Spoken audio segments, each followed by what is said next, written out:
அனைத்துலக உயிரோடை தமிழ் வானொலி நேயர்கள் அனைவருக்கும் எமது வணக்கங்கள். அனைத்துலக உயிரோடை தமிழ் வானொலி ஒலி ஒளி எழுத்து வடிவில் உங்கள் இல்லங்களின் முற்றங்களை வந்தடையும் ஒரு தேசிய ஊடகம். இது தாயக களம். இன்றைய தாயக களத்திலே எங்களுடன் திருமிகு செல்வின் இரேனியஸ் அவர்கள் இணைந்துள்ளார்கள். நாங்கள் இன்று பேச இருக்கும் விடயம் சமீபகாலமாக நடைபெற்ற இந்த உள்ளூராட்சி சபை தேர்தலுடைய பலாபலன்கள். என்பிபி அரசாங்கம், அதாவது தேசிய மக்கள் கட்சி என்று சொல்லப்படுகின்ற ஜேவிபியினுடைய என்பிபி ஜனாதிபதி தேர்ந்தெடுக்கப்பட்டார். அதன் பிற்பாடு பாராளுமன்ற தேர்தல் வந்தது. பாராளுமன்ற தேர்தலுமே எதிர்பார்க்காத வகையிலே தமிழ் மக்கள் என்பிபிக்கு வாக்களித்து 3 பிரதிநிதிகளை தமிழ் பிரதேசங்களிலே தெரிவு செய்தார்கள். இது தமிழ் மக்களுக்கு ஒரு வெற்றியா தோல்வியா, அல்லது தமிழ் மக்கள், எங்களுடைய ஈழத்தமிழர்கள் அவங்களுடைய தேசிய உணர்வை இழந்து விட்டார்களா என்று பலதரப்பட்ட கேள்விகள் இந்த பாராளுமன்ற எலெக்ஷன் தேர்தல் முடிந்த கையுடன் எல்லா தரப்புகளாலும் முன்வைக்கப்பட்டது. இப்பொழுது உள்ளூராட்சி சபை தேர்தல் நடைபெற்றுள்ளது. உள்ளூராட்சி சபை தேர்தல் இன்னும் ஒரு வித்தியாசமான ஒரு பதிலடியை கொடுத்திருக்கின்றது. இந்த உள்ளூராட்சி சபை தேர்தலின் முடிவுகளின் அடிப்படையில் ஈழத்தமிழர்கள் உண்மையிலேயே தமிழ் தேசியத்தை இழந்து விட்டார்களா, அல்லது தமிழ் தேசியத்துடன் தான் நிற்கின்றார்களா என்ற ஒரு சமிஞ்சையை வழங்கியுள்ளது. அது பற்றி இன்று நாம் திருமிகு செல்வின் இரேனியஸ் அவர்களுடன் கதைப்போம். அண்ணா வணக்கம். வணக்கம் ஸ்ரீபன், நேயர்களுக்கும் வணக்கம். உங்களுடைய கருத்தின்படி நடைபெற்ற உள்ளூராட்சி சபை தேர்தல் என்பது என்ன விதமான செய்தியை ஈழத்தமிழர்களுக்கும் சர்வதேசத்துக்கும் அல்லது இலங்கையில் இன்று ஆட்சியில் இருக்கின்ற சிங்கள தேசத்துக்கும் என்ன செய்தியை சொல்கின்றது என்பதை சொல்லுங்க. மிக நல்ல கேள்வி. சுருக்கமாக சொல்வதாக இருந்தால் மிக தெளிவான ஒரு செய்தியை சொல்லி இருக்கின்றது. அதாவது இந்த என்பிபி அரசாங்கமோ சிங்கள தேசிய ஆட்சியாளர்களோ தமிழ் பிரதேசங்களை பொறுத்தவர்கள் தாங்கள் நினைப்பது போன்று எதுவும் செய்துவிட முடியாது என்பதற்கான தெளிவான செய்தி ஒன்றை கொடுத்திருக்கிறது. ஏனென்றால் சாதாரணமாக இந்த ஜனாதிபதி தேர்தலாக இருந்தால் ஒரு குறிப்பிட்ட எண்ணிக்கையான வேட்பாளர்களை மையமாக வைத்து இந்த போட்டி நடைபெறும். பாராளுமன்ற தேர்தலும் கூட தேர்தல் தொகுதிகளின் அடிப்படையில், பெரிய தொகுதிகளின் அடிப்படையில், இல்லை என்று சொன்னால் கட்சிகள் கூடிய செல்வாக்கு செலுத்தியதாக இருக்கும். ஆனால் இங்கு வந்த உள்ளூராட்சி தேர்தல்களில் சிறு சிறு வட்டாரங்களாக கிராமங்கள் ஒவ்வொரு தொகுதிகளும் தங்களுடைய பிரதிநிதிகளை செல்வாக்கு செலுத்துகின்ற தெரிகின்ற இடமாக இருக்கும். இந்த இடத்தில் ஒரு கைவிரல் விட்டு எண்ணக்கூடிய பிரதிநிதிகளுக்கு இடையில் போட்டியிட்டு ஜனாதிபதியை தெரிவு செய்கின்ற தேர்தலுக்கும் இதுக்கும் முழுமையான வேறுபாடு இருக்கின்றது. இங்கு மக்களுடைய கீழ்மட்ட அபிலாசைகளின் அடிப்படையில் வேட்பாளர் தெரிவு செய்யப்படுகிறார். இப்ப உண்மையான அபிலாசை இங்குதான் பிரதிபலிக்கப்படுகிறது. உண்மையான அவருடைய தெரிவு இங்குதான் பிரதிபலிக்கப்படுகிறது. அப்படி பார்க்கும்போது இந்த தேர்தலில் இலங்கை தழுவியதாக என்பிபி அரசாங்கம் 23 லட்சம் வாக்குகளை இழந்திருக்கின்றன. முன்பு ஜனாதிபதி தேர்தல், பாராளுமன்ற தேர்தல் பெற்றதை விட இப்படி 23 லட்சம் வாக்குகள் குறைந்திருக்கின்றது என்று சொன்னால், முன்பு அந்த வரையறுக்கப்பட்ட தெரிவுக்குள் தான் அங்கு வாக்களிக்கப்பட்டிருந்தது. இப்பொழுது மக்களுக்கு கூடிய கீழ்மட்ட சுதந்திரம் வந்த போது அந்த மக்கள் தங்களுடைய பிரதிபலிப்பை தெளிவாக காட்டியிருக்கிறார்கள். இலங்கை தழுவியதாக வடக்கு மாநிலத்தை, குறிப்பாக யாழ் மாவட்டத்தை பொறுத்தவரை கடந்த முறை 3 பிரதிநிதிகள் என்பிபியில் தெரிவு செய்யப்பட்டதை பலர் ஒரு விகாரப்படுத்தப்பட்ட நோக்கிலேதான் தெரிவுபடுத்துகின்றார்கள். உண்மையில் அவர்கள் 3 பேரும் தெரிவு செய்யப்பட்டதற்கு காரணம் என்று ஒரு தேர்தல் முறையில் உள்ள வாய்ப்பாடு, இந்த விகிதாசார தேர்தல் முறையில் உள்ள வாய்ப்பாட்டின் அனுகூலமும் ஏற்கனவே அரசாங்கத்தோடு சார்ந்து செயல்பட்டு கொண்டிருந்த பாராளுமன்ற உறுப்பினர்களாக இருந்திருக்கக்கூடிய டாக்டர் தேவானந்தாவோட கட்சியோ, அல்லது அங்கேயன் ராமநாதன் கட்சியோ, அல்லது விஜயகலா மகேஸ்வரனுடைய கட்சியோ, அப்படியான ஆட்களோடு நின்ற மக்களுக்கு ஒரு கேள்வி இருந்ததுன்னு சொன்னால், இம்முறை எந்த ஆட்சி கட்சிக்கு அனுகூலங்களுக்காக நாங்கள் போக வேண்டும். எனவே அந்த என்பிபிக்கு போனது அந்த அரசு ஆட்சிக்கு பின்னால் தங்களுடைய நலன்களை தேடுகின்ற அந்த மக்களுடைய வாக்குகளே தவிர உண்மையில் தமிழ் தேசியம் சார்ந்த மக்களுடைய வாக்கு அங்கு போகவில்லை. நாங்கள் அதை கவனிக்க தவறுகின்றோம். நாங்கள் எண்ணிக்கை அடிப்படையில் இந்த 3 பேர் வந்த உடனே நாங்கள் நினைக்கிறோம் தமிழ் தேசியத்தை மக்கள் விட்டு விட்டார்கள். இல்ல, தமிழ் தேசியத்தை மக்கள் விடவில்லைன்னா மக்கள் விட இயலாது. இங்க இருப்புக்கான போராட்டம். ஆனால் மறுபக்கத்தில் இதனை சரியாக கையாள்வதில் தமிழ் தேசிய கட்சிகள் அல்ல அது சார்ந்த தலைவர்களோ யாரோ முழுமையாக தங்களது தலைமைத்துவத்தை காட்டவில்லை என்பதும் தவறான முறையில் அணுகி கொண்டிருந்தார்கள் என்பதுதான் இங்கு உண்மையாக இருக்கின்றது. எனவே மக்கள் தெளிவாக இருக்கின்றார்கள். இந்த முறை தேர்தல் உள்ளூராட்சி தேர்தல் பார்த்தீங்கன்னு சொன்னால் பரந்துபட்ட அடிப்படையில் தமிழர் தரப்பினுடைய கட்சிகள் அனைத்துக்கும் மக்கள் வாக்களித்திருக்கின்றார்கள். ஒரு கட்சியின் ஏகோபித்த தீர்மானத்துக்கு வழிவிடாமல் அல்ல அவர்கள் தாங்கள் தான் பெரியாட்கள்னு சொல்றத அப்படி எந்த கட்சி சாராமல் அவர்கள் வாக்குகளை பரத்து கொடுத்திருக்கின்றார்கள். எல்லோரும் சேர்ந்து ஒரு இடத்துக்கு வர வேண்டும் என்ற செய்தி தெளிவாக சொல்லப்பட்டிருக்கிறது. ஒரு புறத்தில் என்பிபிக்கு வாக்களிக்காமல் அந்த வாக்கள் தெளிவாக இங்கு போடப்பட்டிருக்கிறது. போடும்போது ஒரு கட்சியினுடைய இதுல நம்பிக்கை வைக்காமல் எல்லோருக்கும் பரந்தளவில் கொடுத்திருக்கின்றார்கள். எனவே தமிழர் தரப்பில் வாக்குகள் கிடைத்திருக்கின்றன. எந்த ஒரு கட்சியும் மார்தட்டி பேசக்கூடிய அளவுக்கு வெற்றியை பெறவில்லை. எந்த ஒரு தொகுதியிலேயும் அவர்கள் அவ்வாறு ஒரு முழுமையாக சில தொகுதிகள் தவிர, அதாவது வல்லுவடித்துறையாக இருக்கலாம் அல்லது நல்லூராக இருக்கலாம், அப்படி 1-2 தொகுதிகள் எடுத்துக்கொண்டால் அது தவிர்த்த வேறு எந்த தொகுதியிலையும் தனியாக தமிழ் தேசிய கட்சியுடைய எந்த ஒரு கட்சியும் ஆட்சி அமைக்கக்கூடிய பெரும்பான்மை கொண்டதாக இங்கு வரவில்லை என்பதுதான் உண்மை. ஆனா நாங்கள் அறிந்த வரையிலே இந்த ஆட்சி அமைக்கிறதுக்கு என்பிபியினுடனும் பேரம் பேச வேண்டியது ஒரு தவிர்க்க முடியாத ஒரு விடயமாக சொல்லப்படுகின்றது. அது பற்றி உங்களுடைய கருத்து?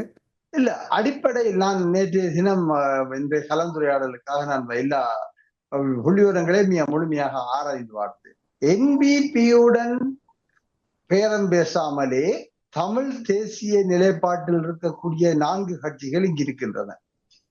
அந்த 4 கட்சிகளும் தங்களுக்குள் முதலாவது உடன்பாட்டுக்கு வருவது பல சபைகளில் ஒரு சாத்தியமான விடயத்தை தரும். ஒன்று தமிழரசு கட்சி, 2வது இலங்கை தமிழ் காங்கிரஸ், மற்றது விக்னேஸ்வரன் ஐயாவுடைய கூட்டணி, 4வது சங்கு சின்னத்தை வைத்திருந்த கட்சி. இந்த 4 கட்சியினர் தமிழ் தேசியம் சார்ந்திருக்கின்ற 4 கட்சியினரும் ஒன்றுபட்டால் பல தொகுதிகளில் முழுமையாக நாங்கள் அந்த கட்டுப்பாட்டை ஒரு மார்ஜின் ஒரு மேலதிகத்தால் கூட வைத்திருக்கலாம், எந்த பயமும் இல்லாமல். எனவே அதுல என்பிபிக்கு போக வேண்டிய தேவையில்லை. அவ்வாறு அதற்கும் குறைய வாய்ப்புக்கு உள்ள இடத்தில் சில இடங்களில் சுயேட்சை இருக்கின்றது. சுயேட்சை கட்சி வேட்பாளர்களில் தமிழ் தேசியத்துக்கு சார்பாக இருக்கக்கூடியவர்களை நாங்கள் அணுகி அவர்களையும் எங்களுக்கு உள்வாங்க முடியும். அப்ப அதற்கு அடுத்த கட்டமாக தான் எங்களுடன் தெரிவிருக்கின்றது, டக்ளஸ் தேவானந்தோட கட்சியா, சஜித்ர கட்சியா, ரணில்ர கட்சியா, என்பிபி கட்சியா, இல்ல வேற சிங்கள கட்சிகளா. தமிழ் தேசிய பிரச்சனையை ஏற்றுக்கொண்ட கட்சி என்று பார்த்தால் டக்ளஸ் தேவானந்தோட கட்சி தமிழ் மக்களுக்கு பிரச்சனை இருக்கின்றதை முழுமையாக சொல்லுகின்ற கட்சி. அரசாங்கத்துடன் ஆட்சியாளரோட சேர்ந்திருந்தாலும் கூட தமிழ் மக்களுக்கு பிரச்சனை இலங்கையில் இருக்கின்ற சொல்லுகின்ற இவ்வளவு தொகுதிகளுக்குள்ள சொல்லுகின்ற ஒரு ஆட்கள் டக்ளஸ் தேவானந்தோட கட்சி தான். ஏனையவர்ல என்பிபியை பொறுத்தவரையும் சரி, சஜித்தை பொறுத்தவரையும் 2 பேரும் என்னவும் எங்களுடைய பிரச்சனை சம்பந்தமாக எந்த தெளிவான நிலைப்பாடு எடுக்காதவர்கள், மிகவும் எதிர்நிலையில் இருப்பவர்கள். எனவே நாங்கள் இந்த நிலையிலும் கூட அவர்களோடு கூட்டுக்கு போகக்கூடாது. அங்க வேண்டாம், ரணிலும் தென்னிலங்கையில் ஆட்சி அமைப்பதற்காக ரணிலும் சஜித்தும் கூட்டு சேருகின்றார்கள். அப்படி கூட்டு சேர வேண்டாம், அதையும் நாங்கள் கவனமாக பார்க்கணும். அவர்கள் அப்படி கூட்டு சேர வேண்டாம், நாங்கள் அவைகளோட கூட்டு சேரும் சிக்கலாகும். ஏனென்றால் இதுல கவனமா இருக்கணும்.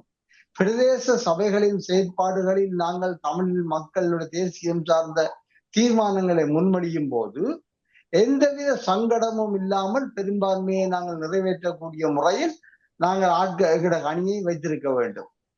எந்த ஒரு தென்னிலங்கை சார்ந்த கட்சியையும் தமிழ் தேசியத்தை ஏற்றுக்கொள்ளாத, தமிழ் மக்களுடைய இன பிரச்சனையை அங்கீகரிக்காத, பிரச்சனைக்கு தீர்வு காண வேண்டும் என்ற விடயத்தில் சாதகமான மனநிலையை கொண்டிராத யாரையும் நாங்கள் உள்ளுக்கருத்தம் என்றால் அவர்கள் முக்கியமான தீர்மானங்களை நாங்கள் நிறைவேற்றி முயற்சிக்கும் போது அந்த இடத்தில் இந்த தீர்மானத்தை குழப்புவார்கள். எனவே இந்த விடயத்தில் மிக கவனமாக நாங்கள் இருக்க வேணும். தனியே நாங்கள் கட்சியை ஆட்சி அமைக்க வேண்டும் என்பதற்காக இப்படி யாருடன் சேருவது மிக ஆபத்தானது. இல்ல, பாராளுமன்ற தேர்தலை எடுத்துக்கொண்டால் கூட நீங்க பார்த்தீர்கள் என்றால் தமிழ் தேசிய கட்சிகளை ஒருத்தரை ஒருத்தர் அடிப்பதிலே தான் மிக முனைப்பாக செயற்படுவார்கள். அதே போன்று கடந்த பாராளுமன்ற அதாவது ஜனாதிபதி தேர்தலை விட பொது வேட்பாளரை நிறுத்திய போது சிங்கள கட்சிகளை அடித்ததை விட பொது வேட்பாளரை எங்கள் தமிழ் கட்சிகளை அடித்ததுதான் கூடுதலாக இருந்தது அந்த தேர்தல் விஞ்ஞாபன அவர்களுடைய பிரச்சார மேடைகளிலே. ஆனால் இந்த முறை இந்த உள்ளூராட்சி சபை தேர்தலிலே பாராளுமன்ற தேர்தல் என்பிபி ஒரு வெற்றி பெற்ற பிற்பாடுதான் இந்த கட்சிகள் விழித்து கொண்டு இந்த உள்ளூராட்சி சபை தேர்தலிலே கட்சிகள் தங்களுக்குள்ளே விமர்சனங்களையும் அவர்களை தாக்குவதை விடுத்து எல்லாருடைய பொது எதிரியாக என்பிபியை பார்த்துத்தான் அவர்கள் இந்த தேர்தல் பிரச்சார மேடைகளிலே முழங்கினார்கள். அதில் முக்கியமாக இந்த கஜேந்திரகுமார் அவர்கள் எடுத்த முடிவு, அவர் பல கட்சிகளை இணைத்து ஒரு கோலிஷனாக எல்லாருமாக சேர்ந்து ஒரு இந்த உள்ளூராட்சி சபை தேர்தலிலே நின்றார்கள். நீங்கள் முஸ்லிம் மக்களை பார்த்தீர்கள் என்றால் முஸ்லிம் மக்களுடைய ஒரு தமிழ் வேட்பாளர் போய் எலெக்ஷன் கேட்டு வெல்ல முடியாது. அதே மாதிரி சிங்கள பகுதிகளில் பேர் தமிழ் வேட்பாளர் போய் வெல்ல முடியாது. ஆனால் தமிழர்களுடைய பிரதேசத்தில் மட்டும்தான் சிங்கள கட்சிகள் தேர்தலிலே நிற்கின்றார்கள். இதை எப்படி பார்க்கின்றீர்கள்?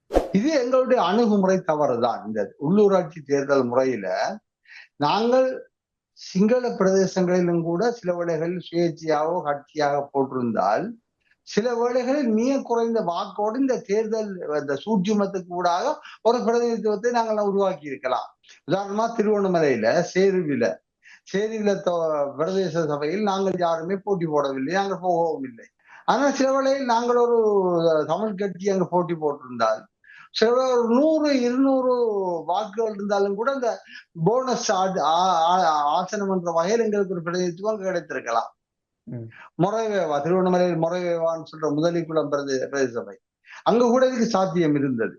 கந்தலாயில் அதுக்கு சாத்தியம் இருந்தது. நாங்க அந்த இடங்கள்ல எல்லாம் அங்க விட்டுட்டு நாங்கள் எப்ப என்னென்றா எங்களோட வளவுக்குள்ளதான் எல்லாத்தையும் செய்ய வலிக்கிறோம். நாங்கள் ஒரு சமநிலைக்கு கூட அந்த பக்கங்களோட போறோம் இல்லை. அது எங்களுடைய பலவீனம் உண்டு. 2வது விடயம் என்னன்னு சொன்னால் அவர்களுடைய குறிக்கோள் தென்னிலங்கையில் உள்ள சிங்கள தேசியவாதத்தின் குறிக்கோள் தங்களுடைய சிங்கள தேசியவாத கட்சிகளுடைய ஆட்சி பரப்பை தமிழ் மக்கள் மத்தியில் விரிவுபடுத்துவது. எனவே அவர்கள் எப்பயும் ஒஃபென்சிவ் அப்ரோச்ல நடந்து கொண்டிருப்பார்கள். அவர்கள் இங்கு கேட்பது இதற்கூடாக எங்களுடைய ஆட்களை மடக்கி அவர்களை ஊக்குவித்து தங்களோட கட்சியின் சார்பாக கேட்க வைக்கிறது எல்லாமே அந்த ஒஃபென்சிவ் தான், அந்த தாக்குதல் நடவடிக்கை தான். எங்களுக்கு எப்பயும் அந்த தாக்குதல் நடவடிக்கையிலே நாங்கள் தற்பாதுகாப்பு நடவடிக்கை பேர்லாம் இருக்கிறோம். எல்லாமே தற்காப்பு என்ற அடிப்படையில பின்னுக்கு இருக்கிறத காப்பாற்றுறது அப்படின்னு தான் பார்க்க. அதுதான் உண்மையா நடக்கிறது. மற்ற அடிப்படையில் என்னென்னா இந்த முறை ஒரு தொகுதி கோப்பாயை எடுத்துக்கொண்டால் கோப்பாயில ஒரு குப்பலான் தொகுதி என்ற குப்பலான் தொகுதியில முன்பு ஒருவர் போட்டி போட்டவர் தமிழ் தேசியத்துக்காக இனியில் என்று போட்டி போட்டவர் இந்த முறை தனக்கு சீட் கிடைக்கல என்றோட என்பிபியில போய் கேட்கிறார். ஆனா என்பிபியில தோத்து போயிட்டார். அது வேற விஷயம். அப்ப அடிப்படை என்னன்னு சொன்னாலிங்க இந்த என்பிபியில போனாக்கள் கனவேர் முந்தி இங்கே இருந்தார்கள். அப்ப இதே தமிழ் தேசியத்துக்காக நின்றுக்கணுமா இல்ல ஒட்டுண்ணிகளா கதைகளுக்காக நின்றுக்கணுமாட்ட கேள்வி இருக்கு. அப்படி பார்த்தா தமிழ் தேசிய அரசியலுக்குள் இருப்பவர்கள் ஒரு உண்மையாகவும் நேர்மையாகவும் ஆழமாகவும் தமிழ் தேசியத்தின் மீதும் தமிழ் மக்களுடைய பிரச்சனைகள் மீதும் தெளிவும் பற்றி கொண்டவர்களாக இருக்கின்றார்களா இல்ல வளர்த்தெடுத்திருக்க மாட்ட கேள்வி அடுத்த பிரச்சனையா இருக்கின்றது.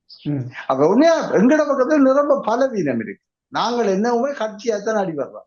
உங்களுக்கு தெரியும் அந்த காலத்துல தமிழ் கட்சி தமிழ் காங்கிரஸ் 2 கட்சிகள் தந்தை செல்வா ஒரு பக்கம் ஜிஜிப நம்மள மற்ற பக்கமாக இருந்த காலத்துல சொல்றாங்க பச்சை மண்ணும் சுட்ட மண்ணும் ஒட்டாதுன்னு சொல்லுவாங்க. அப்படிதான் சொல்றது. இப்பயும் சில வேளையில இந்த சுதந்திரனும் கஜேந்திரனும் நிக்கிற நிலைப்பாட்டை பார்க்கும்போது இந்த பச்சை மண்ணும் சுட்ட மண்ணும் ஒட்டாத இந்த கதாநாயகம் வருகின்றது. 2 பேருடைய தங்களுடைய அந்த பிடிவாதங்கள் அல்ல எங்களோட நீங்கள் சேர வேணும் என்கின்ற அந்த வாதம், எங்களோட நீங்கள் சேர வேணும் என்றால் எங்களை மையப்படுத்தி நாங்கள் தான் பெரியவர்கள், நீங்கள் வாருங்கள் எங்களோட. அப்ப இது சிங்கள தேசியவாதம் சொன்ன நாங்கள் தான் மரம், நீங்கள் எங்கள் மரத்தில் படர்கின்ற கொடிகள் மட்டும்தான் என்று சொன்ன வாதத்துக்கு சமமான மனநிலையில எல்லாம் ஒரே விதமான. அப்ப இதுல இருந்து நாங்க வெளியில வரணும் என்றால் எங்களோடு நீங்கள் வாங்கள் என்ற கதையெல்லாம் இல்லாமல் நாங்கள் எல்லோரும் சேர்ந்து ஒரு புள்ளியை நோக்கி நகர்த்துறதுக்கு இந்த முறை மக்கள் செய்தியை சொல்லி இருக்கின்றார்கள். தெளிவாக எல்லாருக்கும் கொடுத்திருக்காங்க. எல்லாரும் ஒரு இடத்திலையும் அந்த வாக்குகள் எல்லாத்தையும் பார்க்க ஒரு இடத்திலேயும் நாங்கள் ஒரு கட்சி கடைசியிலையும் தனியாக ஆட்சி அமைக்க முடியாது 1-2 தொகுதியை தவிர. இப்படி பார்க்க போறோம்னு சொன்னா என்ன நடக்க முடியினால் இந்த முறை இவர்கள் நிச்சயமாக என்ன சொல்லணும், எந்த விதமான குறுகிய மனப்பான்மை அல்லது குள்ள நெடுத்தனம் இல்லாமல் மிக நேர்மையாக முதல் இந்த 4 பேரும் எந்தவித நிபந்தனையும் இல்லாமல் உங்களுடைய அரசியல் கொள்கைகள் எவ்வளவா இருக்கலாம், அணுகுமுறைகள் எப்படியும் இருக்கலாம், அதெல்லாம் வேற விஷயம். உள்ளூராட்சியை கட்டமைப்பதற்காக, தமிழக பிரதேசத்தின் உள்ளூராட்சியை மக்கள் கையில் வைத்திருப்பதற்காக நீங்கள் ஒருங்கிணைந்து அந்தந்த பிரதேச சபைகளை நீங்கள் கையேற்ற வேண்டும். நீங்கள் இப்ப என்ன பிரச்சனைன்னு சொன்னா, நீங்க தங்கட கட்சி தலைவரா வர வேண்டும். நீங்கள் தங்கட கட்சி தலைவரா வந்து நீங்கள் ஒன்றும் உங்களோட கட்சியினை பேரால காசு கொண்டு வந்து போட்டு பிரதேசத்தை அபிவிருத்தி செய்ய போறதும் இல்லை, அல்லது நீங்கள் பெரிய தலைமைத்துவம் வழங்க போறதும் இல்லை. என்னென்றா இதை வச்சு கொண்டு வாக்கு வங்கியை பாதுகாக்கிற ஒரு நாடகம் தான் நீங்க நடக்குது, வேற ஒன்றுமே இல்லை. அதுக்குமே நாங்க ஒண்ணு இந்த அணுகுமுறையிலிருந்து வெளியில வரணும். இல்லை 4 பேரும் யாருக்குள்ள எப்படி வந்தாலும் கூட நாங்கள் தவிர்க்க முடியாமல் இந்த இடத்துல சொன்ன பிரதேச சபைகளை கட்டுப்பாட்டு கொண்டு வர வேண்டும். உதாரணத்துக்கு மன்னார் பிரதேச சபை, மன்னார் பிரதேச சபை என்பது மன்னார் நகர சபை என்பது மன்னார் நகரத்தை அண்டியது. மன்னார் பிரதேச சபை என்பது தலைமன்னார் துவக்கம் இங்கு தள்ளாடி வரையும் உள்ள பெரிய பிரதேசம். அந்த பெரிய எல்லப்பரப்பு. அந்த எல்லப்பரப்புல நாங்கள் கனிம வள அகழ்வு பற்றியோ அல்லது காற்றாலை பிரச்சனை பற்றியோ இந்தியாவோட பாலம் போடுற விஷயங்கள் பற்றியோ உள்ள இதுக்கெல்லாம் அந்த பிரதேச சபை தான் முக்கியமானது. ஆனால் என்னன்னு சொன்னால் அந்த பிரதேச சபை எங்களோட கையிற்கு வர முடியாம அளவுக்கு வெளியில பிரதிநிதித்துவம் போயிருக்கிறது. சரி, சஜித் பிரேமதாசோட கட்சியா இருக்கலாம், துஷார் பதிவின் கட்சியா இருக்கலாம், இப்படி அவர்கள் எல்லாம் அதுக்குள்ள மைய பெரும்பான்மையா எடுத்திருக்காங்க. நாங்கள் அதை கவனமா வேலை செய்யல. அந்த வாய்ப்பாடுகளை கவனப்பட சும்மா அவர் பொருத்தம் இல்லாத ஆட்களை எல்லாம் போட்டு தங்களோட உள்வீட்டு பிரச்சனைகளுக்காக வேண்டிய ஆட்களை தவறுதலாக போட்டு அதன் மூலம் நாங்கள் இழந்து போயிருக்கோம். உண்மையில மன்னார்ல இந்த மன்னார் பிரதேசத்தையே நாங்கள் இழக்கிறதுன்றது மிகப்பெரிய விலை. நிறைய பேருக்கு அது விளங்குது இல்லை. சரியா, என்ன மன்னார் பிரதேசங்கள் இழக்கிறன்றது அந்த இலங்கைக்கும் இந்தியாவுக்குமான அந்த தொடுபையினுடைய முக்கியமான கனிம வளம் காற்றாலை பிரச்சனைகளை கையாளக்கூடிய இனி அந்த பிரதேசம் வந்து நான் நினைக்கிற மாதிரி ஒரு முடிவு எடுக்கும். அப்ப முடிவெடுக்கக்குள்ள அது சஜித் பிரேமதாசாவும் ரிசார்ட் பதிவின் சேர்ந்த கட்சியாக இருக்க முடிச்சுன்னா அவர் தங்களுக்கு சாதகமாக இந்த முடிவும் எடுத்துட்டு போகலாம். மிக ஆபத்தான விஷயம். என்ன காரணத்துக்காக எங்கள் தமிழ் கட்சிகள் வந்து அந்த மன்னார் பிரதேச சபையை இப்படி விட்டதுக்கான காரணம் அவருடைய அரசியலினுடைய நீண்டகால பார்வையும் அந்த அரசியல் ஞானமும் இல்லாததா, அல்லது இப்பொழுது நடைபெறுகின்ற விடயங்களிலே தாங்கள் ஏதாவது இடத்தை பிடித்தால் போதும் என்ற அளவில் அவர் செயற்பட்டதுதான் இதற்கான காரணம் நினைக்கின்றீர்கள்? நீங்க சொன்னது மன்னார் பிரதேசம் மிக முக்கியமான பிராந்தியம், முக்கியமான இடம். அடிப்படையில் என்னன்னு சொன்னால் இந்த அரசியல் ஞானம் என்பதுதான் உண்மை. இப்பொழுது இங்கு இருக்கின்றவர்கள் மிக ஆழமான அரசியல் அனுபவம் கொண்டவர்கள் அல்ல. கட்சிக்குள் உள்ள முரண்பாடுகளை தீர்ப்பதற்காக தங்கள் வாழ்நாள் முழுவதையும் நேரத்தையும் செலவழித்துக் கொண்டிருப்பவர்கள், தங்களுடைய இருப்பை தக்க வைப்பதற்காக அடியாட்களை உருவாக்கி வைத்துக் கொண்டு இருப்பவர்களை இவர்கள் இதுவரையும் அன்னைக்குள்ள கடந்த 10 வருஷத்துக்கே 15 வருஷத்துக்குள்ள ஒரு ஒழுங்கா ஒரு பெரிய கூட்டம் போட்டு ஒரு கொள்கை விளக்கம் செய்து அப்படி ஒன்றுமே இல்லை. ஒரு மண்டபத்தை சின்ன எடுத்து அந்த மண்டபத்துக்கு நிரம்ப கதிரையை போடுற மாதிரி காட்டி மண்டபம் நிறைந்த திரள் என்று சொல்லி விளம்பரம் செய்வார்களே தவிர ஒரு பறந்துபட்ட ஒரு பெரிய கூட்டத்தை மக்களை திரட்டி இளைஞர்களை திரட்டி அப்படி ஒன்று செய்தாக இல்லை. ஏன்னா அரசியல் அந்த வறுமை தான் அரசியல் வறுமை எங்க வருதுன்னு சொன்னால் மக்கள் பற்றிய பற்று அற்ற நிலைமையில் தான் அரசியல் வறுமை வருகிறது. இவர்களுக்கு மக்கள் பற்றிய பற்றில் தங்களுடைய இருப்பு தான் பிரச்சனை. மக்களுடைய தோளில் ஏறி இருப்பதற்காக மட்டும்தான் இவர்கள் பேசுகின்றார்களே தவிர மற்றபடிக்கு இவர்களுக்கு எந்த விதமாக தங்களையே கொடுத்து மக்களை முன்னகர்த்த வேண்டும் என்ற அந்த தியாக உணர்வு அந்த இது எதுவுமே இவர்களிடம் இல்லை. தாங்கள் எதையும் இழக்க தயாராக இல்லாதவர்கள், இவர்கள் தங்களுடைய குடும்பங்களையோ குடும்ப நலங்களையோ எதையுமே இழக்க தயாராக இல்லாதவர்கள். அடிப்படை அதுதான் உண்மை. இவர்களை பார்த்தா தெரியும் பதவிக்கு வர முதல் எப்படி இருந்தார்கள், பதவிக்கு வந்த பின்பு அவருடைய வாழ்நிலை எப்படி இருக்கு என்று பார்த்தாலே எங்களுக்கு புரியும். இந்த பதவி அவர்களுக்கு என்ன செய்தது, செல்வம் சேகரிக்கின்றதா, அவர்கள் சமூகத்துக்கு செல்வம் சேகரித்தார்களாண்டா? இதுதான் அபத்தமாக. ஒட்டுமொத்தத்துல வறட்சி தான். ஒரு அரசியல் ஞானம், ஒரு ஒடுக்கப்பட்ட இனத்தை வழிகாட்டுவது பற்றி அல்ல ஒடுக்கப்பட்ட இனத்தை அழைத்து செல்வதற்கான பாதையை தெரிவு செய்வது பற்றியது எந்தவித ஈடுபாடும் அர்ப்பணிப்பும் இல்லாத கபட நாடகம் தான் இது. நாங்கள் நிறைவு செய்யும் நேரம் நெருங்குகின்றபடியால் மிக சுருக்கமாக, திருமிகு சுமந்திரன் அவர்கள் இந்த தமிழரசு கட்சிக்கு வந்த பிறகு நடைபெற்ற கபலீகரங்களும், அதே போன்று இவர் திருமிகு சிவஞானம் அவர்கள் கூட பல குற்றங்கள் பல குறைகள் அவர் மேல் வைக்கப்பட்டது. அப்படி இருந்தும் கூட இந்த தமிழரசு கட்சி யாழ்ப்பாணத்தை பொறுத்தவரையிலே பெருமளவு வெற்றியை பெற்றிருக்கின்றது. அந்த வெற்றிக்கு ஸ்ரீதரன் அவர்கள் தான் முக்கிய காரணம் என்று கூறப்படுகின்றது. ஆனால் சுமந்திரனுக்கும் ஸ்ரீதரனுக்கும் இடையிலே இருக்கின்ற இந்த மோதல் போக்கு என்பது யாழ் மாநகர சபையை எந்த விதத்தில் அமையும் என்று நீங்கள் நினைக்கின்றீர்கள்? அவர்கள் உண்மையிலேயே மற்ற கட்சிகளுடன் கூட்டு சேர்ந்து முக்கியமாக யாழ் மாநகர சபையை சரியான முறையில் நடத்தி செல்வார்கள் என்று நீங்கள் நினைக்கின்றீர்களா? மிகப்பெரிய குழப்பம் நடக்க போகின்றது. முதலாவது இவர்கள் தமிழரசு கட்சியா இருக்கலாம், தமிழ் காங்கிரஸாக இருக்க 2 பெரிய கட்சிகள், அல்லது நம்ம ஜனநாயக தமிழ் தேசிய கூட்டணின்னு சொல்லப்படுகிற சங்கு, இவர்கள் யாரிடமும் தலைமைத்துவ பண்புகளும் தீர்க்க தரிசனமுடைய ஒரு தலைவரை யாழ்ப்பாண மாநகர சபைக்கு முதல்வராக கொண்டு வருவதற்கு வாய்ப்பில்லை. என்னோட அப்படி ஒருவருமே இல்லை. அதான் இப்ப உள்ள மிகப்பெரிய சங்கடம். இவர்கள் என்னதான் செய்தாலும் கூட இவருடைய கையுக்கிழவியில் போட்டு ஆக்கள் எல்லாரையும் பற்றிக்கொண்டா தெரிவு செய்யறதுன்னு சொன்னால் ஒரு ஒழுங்கான ஆளை கொண்டு வர முடியாது. நாங்கள் ஒரு பக்கத்தான் சொல்லுங்கள், இலங்கையுடைய மந்திரி சபையினுடைய மந்திரி பதவியை விட மேலானது யாழ்ப்பாண மாநகர சபையுடைய முதல்வர் பதவி என்று. அது ராஜேந்திர விஷயங்களை எல்லாம் கையாள வேண்டும் என்று எல்லாம் சொல்லுகின்றார்கள். அதற்கு பொருத்தமான வேட்பாளர்களை இவர்கள் உள்வாங்கவில்லை. தகுதியும் தரமும் சார்ந்த கல்வித்திறமையும் அனுபவம் ஆளுமையும் நேர்மையும் கொண்டோ யாரையுமே இவர் உள்வாங்க. இது மிகவும் அபத்தமாக இருக்கின்றது. 2வது விஷயம் என்ன நடக்கின்ற தமிழரசு கட்சி என்ன சொல்லுதுன்னு சொன்னால், தனக்குத்தான் 13 சீட் யாழ்ப்பாணத்துல மாநகர சபையில, எனவே தான் கூடிய வாக்குகளை பெற்றேன். ஆனா காங்கிரஸுக்கு 12 சீட். காங்கிரஸுக்கு கிடைச்ச 12 சீட்டும் போனஸ் நேரடியாக வட்டாரத்தால வந்தது, வட்டாரங்களோட பிரதிநிதித்துவம் சேர்ந்து வந்தது. தமிழரசு கட்சி கிடைச்சதுல 10 தான் வட்டாரத்தில் இருந்து வந்தது, 3 அவர்களுடைய பரந்த வாக்கின் அடிப்படையில போனஸாக கிடைச்சது. அப்படி பார்த்தா தமிழரசு கட்சியை விட காங்கிரஸ் வட்டார அடிப்படையில் கூடிய வட்டாரங்களை பிரதிநிதித்துவம் செய்கின்ற கட்சி. எனவே காங்கிரஸ் தான் முதன்மையாக தன்னுடைய விருப்பத்தை சொல்லி வடிவாக ஒரு சரியான பொருத்தமான ஆளை தெரிவு செய்யலாம், எல்லாரும் உடன்பட்டு. தங்கள கட்சியில இருந்தா தேட வேணும்னு சொல்லி இல்லை. அந்த 4 பேரும் சேர்ந்து உள்ளதுக்கு வள்ளிசாக யாரையா கொண்டு வரலாம். ஆனா என்ன சொன்னால், இவர்கள் இன்னும் உடன்பாடு வர தயாரா இல்லைன்றால், முதலாவது நான் கேள்விப்படுற வகையில் தமிழ் காங்கிரஸை பொறுத்தவரை தமிழ் காங்கிரஸ் அந்த பொறுப்பை எடுக்கிறத பற்றி தடுமாறி கொண்டிருப்பது போன்ற ஒரு செய்திகள் வருகின்றன. அவர்கள் இந்த முதல்வர் பொறுப்பை எடுக்கிறதன் மூலம் தாங்கள் சிலவடையில் அதில் தோற்று போகக்கூடாதுக்காக அந்த பொறுப்பை எடுக்காமல் கொஞ்சம் தூரத்தில் நின்று கொள்ளாமல் யோசிக்கின்றார்களான ஒரு செய்தியும் இருக்கின்றது. இது ஒரு பக்கம். 2வது பக்கம் என்றால் சுதந்திரன் அணி நாங்கள் தான் ஆகக்கூடிய 13 பெற்றிருக்கின்றோம்.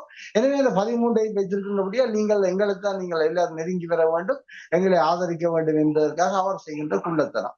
இந்த குள்ளத்தனத்துக்கு ஆதரவாக சந்திரகுமாரை இணைத்திருக்கின்றார் என்று சொல்லுகின்றார்கள். சங்கு கட்சியை ஒரு மாதிரி சங்கு பாட்டியை கொஞ்சம் உள்ளுக்கு எடுத்திருக்கணும்னு சொல்லுகின்றார்கள். சஜித் பிரேமதாசாவும் இந்த கட்சியும் ரணில் பிரதிநிதிகளும் கூட வாக்களிப்பு நேரத்தில் வாக்களிக்கப்படலாம்னு சொல்லுகின்றார்கள். இந்த இடத்தில் நாங்கள் மிக கவனமாக இருக்க வேண்டும். போன முறை இந்த விடயம் நடந்தது. நாங்கள் உள்ளூராட்சி தேர்தலில் எல்லா உள்ளூராட்சி சபைகளிலும் தமிழ் தேசியம் சார்ந்த எல்லா உள்ளூராட்சி சபைகளையும் நாங்கள் ஒரு விதியை உடனடியாக மக்களால் உருவாக்க வேண்டும் என்று சொன்னால், எந்த நிலையிலும் எந்த தீர்மானத்துக்கும் ரகசிய வாக்கெடுப்பு எடுக்க கூடாது. 100% மக்களுக்கு பொறுப்பு சொல்லக்கூடிய முறையில் வெளிப்படையாகத்தான் எல்லா விதமான தீர்மானங்கள் சம்பந்தமான வாக்கெடுப்புகளும் நடத்தப்பட வேண்டும் என்பதை நாங்கள் இன்றிலிருந்து வலியுறுத்த வேண்டும் உடனடியாக. அப்படி வலியுறுத்துவோம்னு சொன்னால், இந்த விலை போபவர்கள், விலைக்கு வாங்கப்படுபவர்கள், நான் இல்லை நான் அவன் இல்லை என்று சொல்பவர்கள் எல்லோரும் வெளிப்படுவார்கள். இவர்கள் இந்த ரகசிய வாக்கெடுப்பு முறையை வைத்துக் கொண்டுதான் போன முறை கணக்கெடுங்கள்ல சித்து விளையாடினவர்கள். இந்த முறை நாங்கள் இப்பொழுது சொல்ல வேண்டும், அது யாழ் மாநகர சபையா இருந்தாலும் சரி, எங்கேயாலும் சரி, எடுக்கின்ற சகல தீர்மானங்களின் போதும் எல்லாமே 100% வெளிப்படையாக உள்ளூர் மக்களுக்கு தெரியக்கூடிய முறையில் உங்களால் தெரிவு செய்யப்பட்ட பிரதிநிதி எத்தகைய அரசியல் நிலைப்பாட்டையோ எத்தகைய நிலைப்பாட்டை அவர் எடுக்கின்றார் என்பது மக்களுக்கு தெரிய வேண்டும். அடுத்த கணரை அப்படி என்றது அவருக்கு பயம் பெறும். அப்படி அவர் சரியா சிந்திப்பார். இல்லைன்னா விலை போவார்.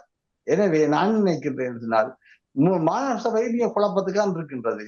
தொடர்ச்சியாக என்ன சங்கடப்படத்தான் போகின்றது. என்ற 4 பேரும் உண்டாகிறவர். இந்த 4 கட்சியும் உண்டா ஒரு சுயேட்சையும் உள்ளுக்கெடுக்கலும் அது வரலாம். ஏன்னா 46 இன்னைக்கு மாநகர சபையுடைய மொத்த பலம். அப்ப அந்த அரைவாசிக்கு வரணும். சும்மா விளையாட்டு இல்லை. 23 எடுக்கணும். இவ 2 பேரை கூட்டினாலும் 13, 12, 25 தான். 25. சரி, அங்கால இன்னும் ஒரு பிரச்சனை இருக்கு. அப்ப எல்லாம் 4 பேரும் சேருவோம். அது காங்கிரஸும் சேரணும், தமிழக கட்சியும் சேரணும். காங்கிரஸ் உள்ளுக்கு எடுக்காட்டி ஒரு 13 கட்டியா வழியில நிக்கும். மிச்சாக்களை சேர்த்து சில்லறையில சேர்த்து வச்சு ஒரு முடிவெடுக்கலாம். அல்லது இவர்கள் யாரையா விலைக்கு வாங்குறேன்னு சொல்லி கொழும்பு நேற்று இரவு வரையும் சுதந்திரன் யாழ்ப்பாணம் பெறவில்லை. இந்த விடயங்கள் சம்பந்தமா பேசுவதற்கு கொழும்புல நின்றதாக கேள்வி. கஜேந்திரகுமாரும் அதே போல கொழும்புதான் நின்றது. அவர் சுமந்திரன் கொழும்பில் நின்றதுக்காக சில வழியில் செய்திகள் இருக்கின்றன. அவர் கொழும்பில் உள்ள கட்சிகள் தன்னுடைய நட்பு சக்திகளோடு பேசுகின்றார் என்ற செய்திகளும் இருக்கின்றன. அங்க பேசியல ஆயுதப்படுத்தி போட்டு வந்துட்டால் ரகசிய வாக்கெடுப்பின் போது அவர்களும் சேர்ந்து ஆதரவு அளிப்பார்கள். இந்த ஏமாற்று வேலை இந்த வேலை வேண்டாம். இந்த முறை நாங்க வலியுறுத்துவோம் பகிரங்கமாக எல்லோரும் சேர்ந்து புலம்பெயர் சமம் ஒதுக்கி வலியுறுத்துவோம். என்னன்னு சொன்னால், உள்ளூராட்சி சபைகளில் எல்லா தீர்மானங்களின் போதும் வெளிப்படைத்தன்மை கொண்ட திறந்த வாக்கெடுப்பு தான் இருக்க வேண்டும். நாங்கள் எங்கள் பிரதிநிதிகளுடைய நிலைப்பாடுகளை இந்நேரமும் அறிய வேண்டும். அதுதான் இன்று எங்களுக்கு தேவையா இருக்கின்றது. அப்பொழுதுதான் தமிழ் தேசியத்தை நாங்கள் நிலைநிறுத்தலாம். உள்ளூராட்சி சபை தேர்தல் நடைபெற்றது. அது இந்த நகர சபைகளை வழிநடத்தி தமிழ் மக்களுக்கு சிறந்த சேவையை செய்ய வேண்டும் என்பதற்காகத்தான் மக்கள் இவர்களை தெரிவு செய்து விட்டிருக்கின்றார்கள். நீங்கள் கூறுவது இவர்கள் ரகசிய வாக்கெடுப்பு இல்லாமல், அதாவது டிரான்ஸ்பரன்சி, வெளிப்படைத்தன்மையுடன் இந்த தெரிவுகள் நடைபெற வேண்டும் என்ற ஒரு மிக முக்கியமான விடயத்தை சொல்லியிருக்கின்றீர்கள். இது மக்கள் மட்டுமல்ல, புலத்திலே இருக்கின்ற உறவுகளும் இந்த கட்சிகளுக்கு வலியுறுத்த வேண்டும், மக்களுக்கு இதை விழிப்புணர்வு ஏற்படுத்த வேண்டும் என்று கூறிக்கொண்டு இன்றைய நிகழ்வில் உங்கள் நேரத்தை ஒதுக்கி எங்களுடன் கலந்து பேசியதற்கு நன்றி. திருமிகு செல்வின் இரேனியஸ் அவர்களே, வணக்கம். நன்றி, வணக்கம். எமது பார்வையாளர்களுக்கு வணக்கம். மக்களின் குரலாய் ஓங்கி ஒலிக்கும் இலக்குமின் இதழ் மற்றும் உயிரோடை தமிழ் வானொலி ஆகிய இவ்விரு ஊடகங்களும் உங்களைப் போன்ற எமது நேயர்கள், நண்பர்களின் ஆதரவிலேயே இயங்கி வருகின்றன. மிக குறைந்த வளங்களுடன் பல இடர்கள் மற்றும் தடைகளை தாண்டி பயணிக்கும் எமது ஊடகங்களின் பணிகள் மேலும் வளர உங்களால் முடிந்த நிதியுதவியை வழங்கி இன்னும் காத்திரமான செயற்பாடுகளை முன்னெடுக்க உதவுமாறு மிகவும் பணிவன்புடன் வேண்டி நிற்கின்றோம். உங்கள் பங்களிப்பு உங்களின் உரிமை குரலாய் ஓங்கி ஒலிக்கும். நன்றி.